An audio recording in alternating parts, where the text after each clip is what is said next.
Here we are in Italy.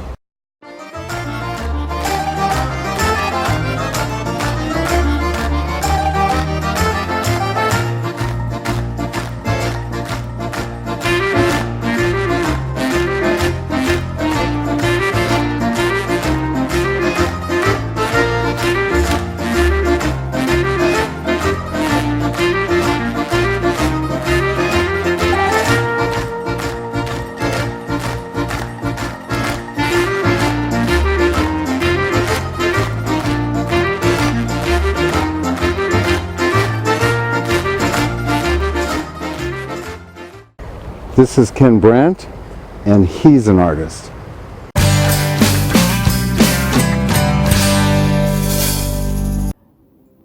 So hey everybody, welcome to the final installment of the paintings that I did in Italy, the plein air paintings.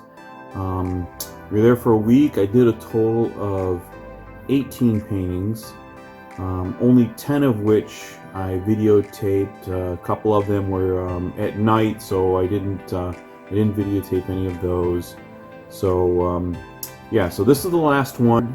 We're still in the vineyard at the place we were staying, which was Veroni Vista, and that's where we were at. And this was the vineyard there. And so the final painting we did were of these grapes in the vineyard. Pretty much I just walked up and down the different rows until I found something that kind of appealed to me. I really wanted a really nice, interesting group of grapes, and you can see here in the picture in the upper left that this was what I chose. I thought it was a nice grouping of grapes, and I set up my sienna box there and started painting. And the basic colors, obviously I was going to use the greens. I attacked it initially with the, I want to say the cerulean blue mixed with the lemon yellow green to get that cooler green there. And I did mix some titanium white in there to kind of lighten it up a little bit. And that's the green you're seeing me put on now.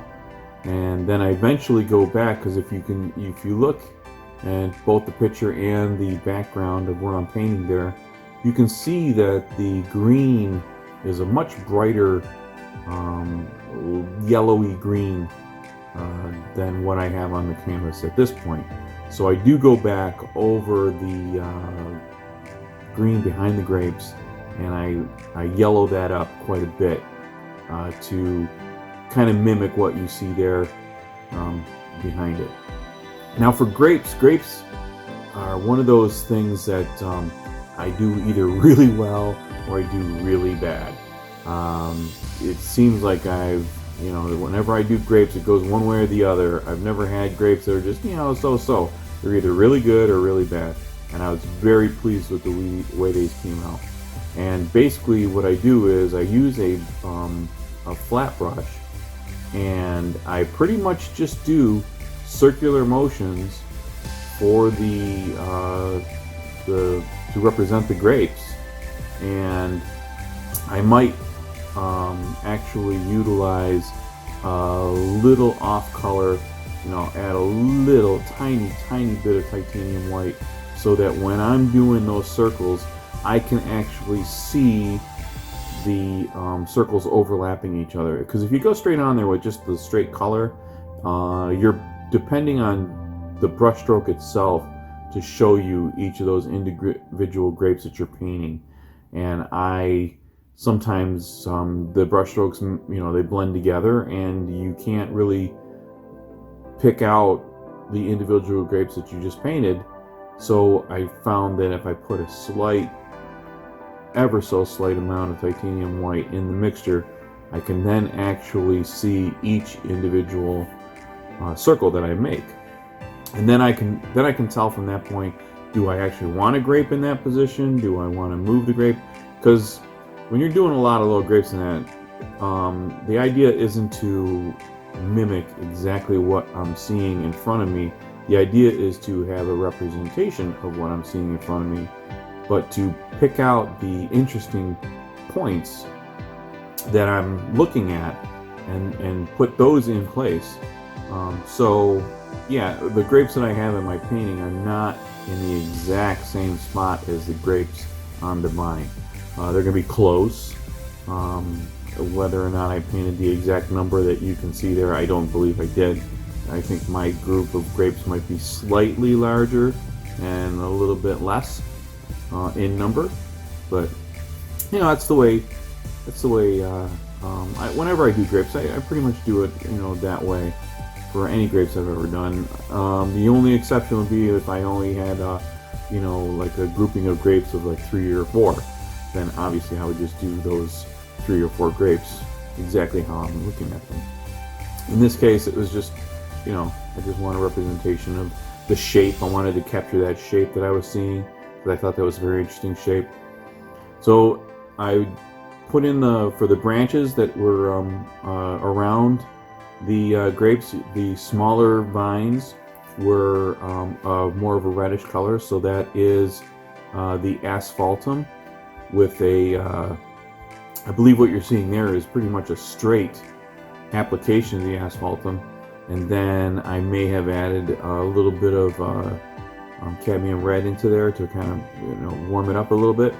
And then on the in fact, I know I added the cadmium red because if you'll see that that's a much warmer color than the thicker branches on the thicker vines. Those are also asphaltum, but those are much more of an earthy brown, and I captured that color utilizing you know, putting in the ivory black pretty much with the asphaltum to kind of dull that down a bit. So that's what I did for those branches, the vines. And so I started putting in a darker green around the outside of the grapes. And then here you can see, now if you take a look at the picture of the grapes, they're a bluish purple color, but there is like a white frosty coating on those grapes, and that is where I have my difficulties when I'm painting grapes, because you want to show that frosty coating on the skin, but at the same time you want those grapes to look transparent, so you have to have that bluish red color actually coming through through the grape, giving it a, you know, almost a transparent essence to it, and still capturing that skin color. So this is where I have a difficulty a lot of times with my grapes. So what I did here is I used a much more concentrated mixture of the titanium white, and the blue that I'm using is the ultramarine blue and ivory black mixture. So the ivory black has already got a bluish hue to it to begin with, so just adding the ultramarine blue to the black just kind of makes it a much darker blue. And I really wanted to, if you'll notice, these grapes are of a darker color, and now you want to bring out that lighter blue on the skin, but it's a very chalky, frosty kind of looking skin. So titanium white will give you that beautiful chalkiness that you're looking for. But trying to capture that exact blue, so that's where you have to play around with the colored blue. I also have cerulean blue as a color on my palette, and I did utilize a little bit of the cerulean blue and mixing in with the titanium white to bring out that frosty blue color on top of the skin as well. So there's also a lighter spot on the grape, and then there's a darker spot on the grape. You can see some of those grapes where it may have been because of it was a leaf was scraping along the skin of the grapes, or for whatever reason that frostiness had been wiped off of the skin of the grapes, revealing that real dark bluish purple color underneath. So on some of the grapes I also wanted to make sure I captured that, because that is what it was interesting about that little bunch of grapes, that you had those different colors there coming through. And so yeah, that's what I wanted to paint. And I was, like I said, I was very pleased with how this came out. I did capture those colors, I thought, fairly well. Now what I'm doing here is I'm going over the top of what I painted with that brush. It's not a brush, it's actually like a rubber tipped pen. Kind of looks like a pen, but it has the brush handle on it. And here I'm going along and I'm actually scraping off the paint that I put on there, revealing a lighter version of that color underneath. But it really makes for, you can make some really nice designs in the wood. And I utilize this when I'm doing like forest scenes, right? Like when there's fallen logs and branches. This really comes in handy to scrape out those actual characteristics in the wood and the actual logs themselves. It just really makes for a nice effect. So that's what I'm doing here with that rubber brush, and I was actually removing some paint, causing some highlighted areas, putting in a knot in that larger vine. And so now I went back and I'm going back over and I'm blending that highlighted frosty color into the rest of the grapes. And so the next step after that would be, I want to make the bottom of the grape a darker color, and that would then give it that three-dimensional look. Because when you want something to look three-dimensional, the rule of thumb basically for that is you have to have three values involved. So you're going to have your light value, your middle value, and your dark value. And that's what gives depth to an object or anything you're painting. And it gives you that three-dimensional look. So 3 values is key. 2 values is still going to cause it to look very flat. And obviously 1 value would be, you're just going to have 1 color and no depth at all. And so here I am putting in that darker color. And I'm going to tell you right now, I know this sounds like something that you may have heard other artists say, but the video and the actual camera picture of this painting truly does not capture the I don't believe it captures the true colors that I painted this at, and it may be because of how much light I have coming through on the camera setting, and same with the video camera, the setting on that.